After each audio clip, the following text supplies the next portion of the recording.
Hello guys, last part के start से पहले आप लोग मेरे चैनल को सब्सक्राइब कर दो। यही सब अपने लास्ट पार्ट को स्टार्ट करते हैं। शॉ तो दिखाई जाती है जो उठकर फाइनली बाहर आ चुकी थी यिनजी से मिलने के लिए। यिनजी और वो सब इकट्ठे बैठकर खा रहे होते तो यिनजी कहने लगता है कि मेरी एक फ्रेंड ने मुझे कहा था कि वो घर का खाना बना कर खिलाएगी, पर यहाँ पर तो आने के बाद तो हिसाब उल्टा ही हो गया, क्योंकि खुद तो तुम सोई हुई थी और खाना मुझे ही बनाना पड़ा, यहाँ तक कि ग्रोसरी भी खुद ही करनी पड़ी। अब ये बात सुनकर शॉ तो लिंक को कहने लगती है कि तुमने खाना बनाकर क्यों नहीं खिलाया। तो वो कहता है कि मैंने इसको इन्वाइट भी नहीं किया, क्योंकि लिंक तो अभी भी यिनजी से चिढ़ता था। शातु जब लिंक को पाँव मारने लगती है तो गलती से यिनजी को लग जाता, तो यिनजी कहने लगता है कि शातु ये एक डांसर का पाँव है, इस पर दोबारा मत मारना। तो वो कहने लगती है कि सॉरी। और फिर जब लिंक को कॉल आती है तो वो वहाँ से उठकर चला जाता है। अब शातु से यिनजी जो बातें वगैरह कर रहा होता है उसकी बातों से शातु को लगता है कि ये मुझे अभी भी लाइक करता है। ये बात शातु उसके मुंह पर कह देती है, पर वो कहने लगता है कि नहीं ऐसा कुछ भी नहीं है। पर शातु कहती है कि तुमने जो इंटरव्यू में बोला था वो क्या था, जिसपे हमें दिखाया जाता है कि यिनजी से पूछा जाता है कि आपको किस तरह की लड़की पसंद है। तो इसने बोला था कि मेरी लाइफ में एक ही लड़की आई थी जिसने मुझे मोटिवेट किया था और यहाँ तक भेजा, मेरे दिल में वही है, मुझे और किसी का नहीं पता। तो यिनजी कहने लगता है कि वो तो मैंने ऐसे ही कह दिया था, क्योंकि कोई स्टोरी होना जरूरी है, पर मेरी कोई स्टोरी नहीं थी, इसलिए मैंने तुम्हारा बता दिया।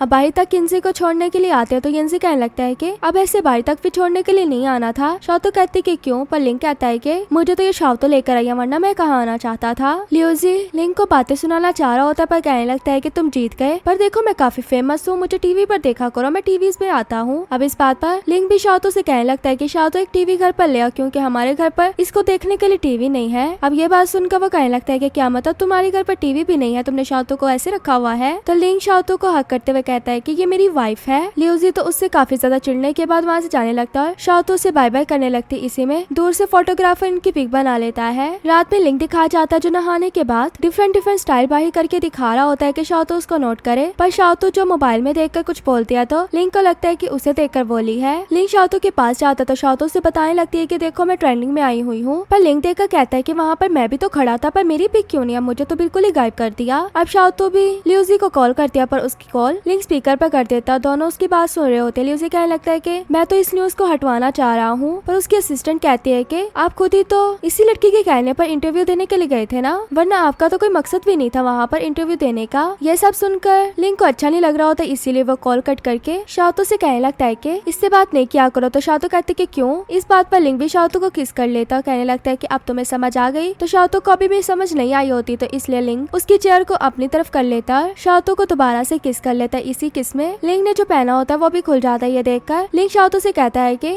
आंखें बंद ही रखना, और यहीं से इनका रोमांस स्टार्ट हो जाता है। सुबह में जब शातु की आंख खुलती है तो सोचती है कि लिंक ना ही हो, और वहाँ से उठने ही लगती है तो पीछे से लिंक कहने लगता है कि कहाँ पर जाने लगी हो। तो वो कहती है कि क्या भूख नहीं लगी, जिस पर लिंक कहता है कि नहीं मुझे खाने वाली भूख नहीं लगी, बल्कि ये कहकर शातु को दोबारा से लिटाने लगता है। पर ये तो असल में शातु की बस इमेजिनेशन होती है, असल में ऐसा कुछ भी नहीं होता, बल्कि लिंक तो उसके सामने खड़ा होता है और कहने लगता है कि तुम क्या बड़बड़ा रही हो। तो वो कहती है कि मैंने आज जियांग के साथ शॉपिंग करने के लिए जाना है, तो मैं सोच रही थी कि मैंने कौन सा ड्रेस पहनना है। तो लिंक कहने लगता है कि तुम्हें कुछ भी सोचने की जरूरत नहीं है, क्योंकि तुम्हारे पास एक ही ड्रेस था वो भी गंदा हो गया है, तो तुम इसलिए जियांग के साथ नहीं जाओगी। तो शातु कहने लगती है कि मैं क्यों नहीं जियांग के साथ जाऊंगी। तो लिंक भी आकर शातु के पास बैठ जाता है और कहने लगता है कि तुम्हारे पास इतना ही टाइम है तो तुम सोच लो कि तुम्हें क्या चाहिए। इतना ही कहना होता है तो शातु अपना मुंह भी छुपा लेती है और साथ ही साथ अपने पाँव भी छुपा लेती है। फिर शातु सब फ्रेंड्स के साथ दिखाई जाती है। जियांग के साथ जाय भी आया होता है। अब इनकी ये ग्रेजुएशन पार्टी थी जो इनको जाय दे रहा था, इसी में इनकी काफी ज्यादा बातें वगैरह होती है और जियांग तो काफी ज्यादा ड्रिंक कर लेती है, उसे तो अपने आप को भी संभाला नहीं जा रहा होता, इसलिए सभी दोस्तें मिलकर उसे संभाल रही होती हैं। फिर जियांग खुद ही जाय के पास चली जाती है और कहने लगती है कि तुमने तो मुझे कुछ बताना नहीं था, इसलिए मैंने तुम्हारे मोबाइल से सारी वीडियोस वगैरह देख ली थी। वो असल में वो वाली वीडियोस थी जो जाने उस टाइम पर बनाए थे जब उसके मोबाइल में सिग्नल्स वगैरह नहीं आ रहे थे, यहाँ तक कि रात में बैठकर वीडियो रिकॉर्ड कर रहा था जब उसकी बर्थडे थी। जाय उससे सॉरी करने लगता, पर जियांग कहती है कि सॉरी करने की जरूरत नहीं है, पर देखो तुम तो मुझे लाइक ही नहीं करते, क्योंकि कभी भी तुमने मुझे आई लाइक यू नहीं कहा। इतने में वहाँ पर शातु को लेने के लिए लिंक भी आ जाता है और जाय जो जियांग को आई लाइक यू कह देता है, जिस पर जियांग उसको किस करती है। अब इस किस के बाद तो जाय उसको ठीक से पकड़कर किस करता है और सभी दोस्तें तो ऐसे देखकर शर्मारी होते हैं कि जैसे इन्हें किस हो रही हो। फिर दिखाया जाता है कि शातु और लिंक दोबारा वापस घर पर आ गए थे। शातु की गॉड मदर जो सामान वगैरह लिखा रही होती है, उन्हीं सामान को देखकर शातु कहती कि मैं भी आपकी हेल्प कर देती हूँ। तो वो कहती कि नहीं, तुम अभी तो आई हो, इसलिए तुम्हें थोड़ी रेस्ट कर लेनी चाहिए। पर फिर भी शातु उन चीजों को देखने लगती है जिसमें उसे अपने और लिंक की बचपन की पिक्स भी मिलती हैं, पर वो पिक्स उन्होंने पहले नहीं देखी हुई थी, क्योंकि ये लिंक के डैड के पास थी। ये देखकर शातु को लग रहा होता है कि लिंक गुस्सा करेगा, इसलिए वो बिल्कुल चुप हो जाती है, पर लिंक तो उन पिक्स को अच्छे से देखने लगता है, यहाँ तक कि जो लास्ट में न्यूज न्यूज़पेपर भी लगा होता है उस चीज को भी याद करने लगता है कि उसके डैड किस तरह न्यूज़पेपर्स को कट करते थे। गॉड मदर लाकर पास में लिंक की ट्रॉफीज का भी बॉक्स रख लेती है, जिसे देखकर शाओ कहने लगती कि इतनी ट्रॉफीज मैंने पहले कभी भी नहीं देखी। तो लिंक कहता है कि तुम ले लो, तो वो कहती है कि ये मेरी नहीं है, पर लिंक कहता है कि जो मेरा है वो तुम्हारा है, इसलिए तुम रख सकती हो। और तभी लिंक को एक अपना फोटो एल्बम मिलता है जिसमें लिंक और उसके मॉम डैड होते हैं। ये देखकर अब शाओ भी गॉड मदर को बुला लेते हैं, कहने लगते हैं कि ये दीवार काफी खाली लग रही है ना, क्यों ना आप इस पिक को यहाँ पर लगा ले। अब गॉड मदर भी ये देखकर कहते हैं कि हाँ लगा लेना लिंक, पर लिंक कहता है कि नहीं। अब ये सुनकर तो सभी को हो जाता है कि लिंक ने अभी तक अपने डैड को एक्सेप्ट नहीं किया, पर ऐसा कुछ भी नहीं होता, बल्कि लिंक कहता है कि ये तो पिक पुरानी हो गई ना, हमें एक न्यू पिक भी बनानी चाहिए अपनी फैमिली की। इस बात पर सभी खुश हो जाते हैं। शाओ भी कैमरा वगैरह लगा देती है, उनकी पिक लेने वाली होती है। तो गॉड मदर कहती है कि शाओ तुम भी आकर बैठो ना, तुम भी तो हमारी फैमिली हो। तो शाओ भी टाइमर लगाकर उनके साथ ही बैठ जाती है, जिसमें लिंक ने शाओ का हाथ पकड़ा होता है। इसी के बाद भाई शाओ और लिंक घूमने के लिए आए होते हैं, जहाँ पर वो अपने बचपन को याद कर रहे होते हैं कि कहाँ पर हमने कौन सी शरारत की थी। पर हर बार लिंक शाओ को अपनी चीजें भी दे देता था, यहाँ तक कि उसे प्रोटेक्ट भी करता था। और ये बात लिंक शाओ से कहने लगता है कि हमेशा से मैं तुम्हारे साथ देता है जब भी तुम्हारा उल्टा कोई काम हुआ है। अब दोनों चलते चलते फेरिस व्हील के सामने पहुंच जाते हैं, जहाँ पहुंचने के बाद लिंक शाओ को अपने दिल की बात बताने लगता है, उसे अपना लव कन्फेस करने लगता है। कहने लगता है कि जब हम दोनों सेपरेट होने लगे थे तो मैंने सोचा था कि अगर हम सेम यूनिवर्सिटी में ना जा पाए तो हमेशा के लिए सेपरेट हो जाएंगे। ये सारी बातें वो शाओ को गले लगाकर कह रहा होता है और कहता है कि पर ऐसा कुछ भी नहीं हुआ, हम बाकी सब की तरह सेपरेट नहीं हुए बल्कि एक दूसरे के और भी क्लोज आ गए। पर एक साल जो मैं तुमसे आगे था वो साल पता नहीं मैंने कैसे यूनिवर्सिटी में गुजारा था, पर तुम्हारे आने के बाद तो मुझे पता ही नहीं चला कि मेरा टाइम कैसे गुजर गया। ये सब बातें तो कह रहा होता है, शाओ की आंखों में आंसू भी आ जाते हैं। पर शाओ से कहने लगती है कि तुम मुझे ये सब कुछ तो बता रहे हो और मुझे प्रपोज भी कर रहे हो, पर तुम्हारी रिंग कहाँ पर है। जिस पर लिंक कहता है कि काफी जल्दी में आया तो रिंग भूल गया हूँ। जिस पर शाओ से कहने लगती है कि ये तो गलत बात है ना, मैं तुम्हारी कोई भी बात नहीं सुनने वाली रिंग के बगैर। तो तभी लिंक शाओ के हैंड पर किस करता है और उसको उसके हैंड में पहनाई हुई रिंग को दिखाता है और कहने लगता है कि कैसा लगा मेरा मैजिक। तो कहती कि बहुत अच्छा लगा। दोनों फेरिस व्हील की तरफ देख रहे होते हैं तो शाओ से पूछने लगती है कि क्या तुमने इस जगह की टिकट ली। तो वह कहता है कि नहीं मैंने वो तो नहीं ली। जिस पर शाओ कहने लगती है कि ये तो गलत बात है ना, मेरा ड्रीम था यहाँ पर जाना। जिस पर लिंक कहता है कि हाँ मुझे पता है कि तुम्हारा ड्रीम था, क्योंकि मैंने तुम्हारी कुछ बातें पढ़ ली थी जो तुमने एक कार्ड पर लिखी हुई थी,